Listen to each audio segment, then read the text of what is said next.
Regardez le nom de la rivière à côté de laquelle l'école de Saint-Bonnet se trouve. La Galore. Une chose saute aux yeux. Bien vu. On remarque tout de suite que les mots or et Graal s'y cachent, deux éléments du fameux trésor des Templiers.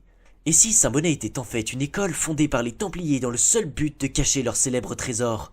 Et oui, on retrouve des indices de partout. Où a-t-on longtemps cru que les trésors des Templiers étaient cachés? À Rennes-le-Château. C'est une fausse piste, mais le lien est évident avec Châteauneuf de Galore. Regardez maintenant, si vous prenez le nom de 5 professeurs de terminale, que trouve-t-on? Et oui, à nouveau le mot Graal, comme par hasard. Observez à présent la date de création de l'ordre des Templiers, le 13 janvier 1129.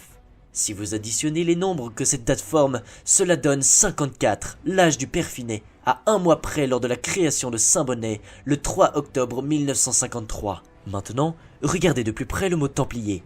En analysant la place de chaque lettre dans l'alphabet, si on additionne chacun des nombres, on obtient 98.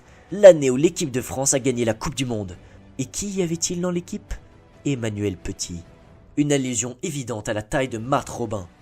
Voyez maintenant ces deux images. Sur la première photo, la longueur des cheveux de Monsieur Simon est de 31 cm. Et on voit clairement apparaître sur l'autre photo le nombre 70.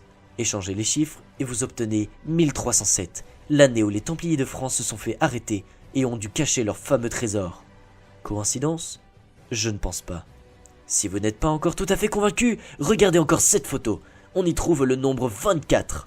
C'est évidemment une référence à l'année 1324, lorsqu'a eu lieu en Angleterre le transfert des biens des Templiers vers les Hospitaliers. C'est-à-dire, une fois de plus, le moment où les Templiers ont dû cacher ce qu'ils possédaient de plus précieux.